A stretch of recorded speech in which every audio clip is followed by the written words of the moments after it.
pois está ben. Si naces nos 80 e che gustan os 80.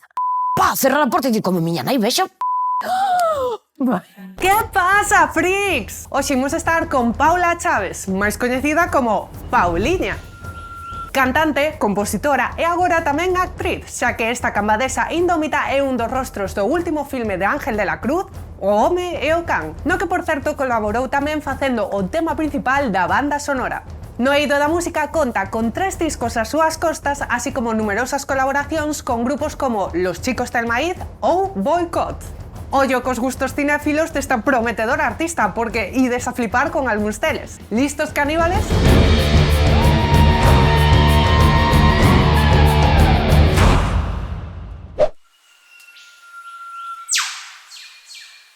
Ese fogonazo que a veces tes que diste, cal será a primeira película da que teño recordo? Porque o cinema que máis me transmite é o de terror. E teño recordo de unha película que era mala, Rumpelstiltskin, do 95. E teño recordo simplemente do fogonazo da escena de que Rumpelstiltskin é un monstro que vai en moto e rouba a unha nena. Pero como primeira referencia de cinema teño iso. Pero despois, conscientemente, foi de ir a buscar ao videoclube unha película e ilusa de min collín no videoclube unha película que era de fondo blanco, un triángulo na pantalla e un muñeco así pintado en naranxa e negro e era La Naranja Mecánica. Porque a portada é un dibuixo e ti no videoclube miña nai soltaba a malicia, collede unha e ela que sabía. Entonces eu tiña 7 anos, máis menos, e tocábame facer a tarefa de pasar o ferro, e a mí non me gustaba nada, pero bueno, por lo menos tiña o interese de poder poñer a película, mentres pasaba o ferro, pois disfrutaba do cine. En isto que empeza a película, e eu acórdome perfectamente, bum, cerrei a porta, entre esa voz aguda de Alex presentando a película e ver esa imaxe tan impactante. Iso causou en min como, estou facendo algo malísimo, voume encerrar nesta habitación e non lle vou contar a ninguén. Pero recordo o rollo ese de, cerrar a porta e dir como miña nai, vexa, pensa que estou vendo aquí algo mal. Porque non a entendía, dábame medo, se eres tan pequena e ves esas imaxes, nunca sabes o que che queren dicir realmente, porque pa min era... É que nesa película tes desde ultraviolencia hasta pois, medio porno, non sabía moi ben estéticamente, me parecía unha maravilla. E fui medrando con esa película, sí, aparte das de Disney. Pero si me teño que dar con unha, quedaríame con La Naranja Mecánica porque gustábame moito, como di o protagonista, videar as súas escenas.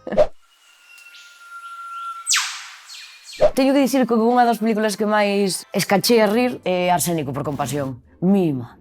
Non me esperaba, porque hai xente que xa coñeces desde fai moitísimos anos, pero eu vina como hai 4 ou 5 anos. John Alexander, creo que se chama, que o señor gordo este que xa as escaleiras e me dá «Carguen!»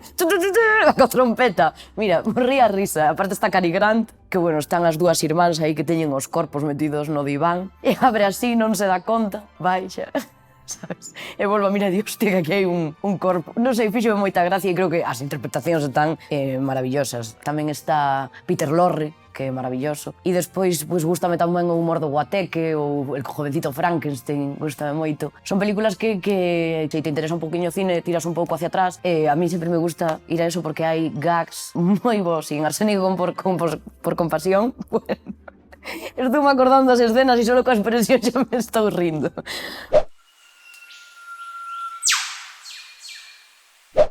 Pois chorei con moitas películas, a verdade, pero así unha que recorde, igual, supoño que será a mítica que di todo o mundo que é Cinema Paradiso. Ese recorte dos bicos do final e a historia en sí, pois, é moi bonita. Pero que ao final eu tanto choro con unha peli de terror que ten un final bonito como con unha peli de comedia que pode ter un final amoroso. A mí encántame que o cine transmita, pero se me teño que dar, sí, quedaríame co final de Cinema Paradiso e da relación e da banda sonora, que iso ao final sempre é unha carga emocional importante e creo que todo vai acompañado nese final. E culmina aí coas escenas recortadas dos bicos e a verdad que é unha das que máis me gusta. Mi má me crucificar se digo isto. Como sempre me relacionei con persoas un chisquiño máis maior que a min, eles habitualmente ou elas nadas nos 80 teñen como referencia moito Regreso al futuro, que a mí é unha película que me puxeron a 1, a 2 e a 3 e eu inda que me sente, pois non me parece tan maravillosa como todo o mundo cree. Non me transmite esa energía dos 80 que todo o mundo queda abraiado por ela. E todo o mundo me di, como non che pode gustar? No, hai outras sagas que sí prefiro ver antes de que Regreso al futuro.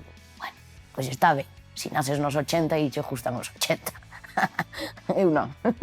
Bueno, Cobra Kai mola, que vexo aí que tes o Cobra Kai mola saco. Neste aspecto non é que me crucifiquen, xa me crucifico eu mesma, non? Eu son dunha xeración na que, bueno, pois a miña nai ali nos deixaba na casa e cada un vía e lía o que chegaba na librería. E son dunha xeración que, desgraciadamente, con 13 anos, houve un boom con unha efervescencia increíble e foi a gran saga Crepúsculo. E que, de verdad, eu vin esa película e fun con 13 anos a estar ali de primeira no cine cunha camiseta que poñía I love Edward Cullen. Esa era eu, que ora non me arrepinto, pero, Dios mío, así tiña o concepto de amor que tiña. E alá fun e vin Crepúsculo. E para min foi, bueno, eso era unha maravilla, de banda sonora Muse, non sei que.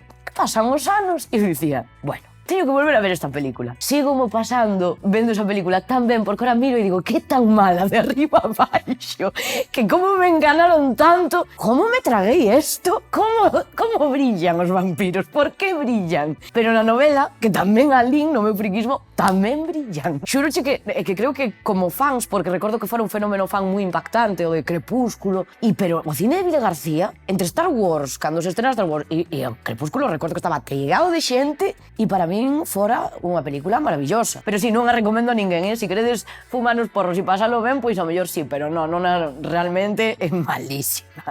Pero unha risa sí que botas. Bueno, freaks, que? Gozache desta entrevista? Se vos tamén sodes que vedes pelis mentres pasades o ferro, entón dadelle like, compartide e suscribidevos. E lembrade que se queredes apoiar o noso proxecto, ben podedes facervos con unha das nosas fantabulosas gorras. Tedes toda a información na descripción do vídeo. Xa sabedes, unídevos a nosa tribu, caníbales.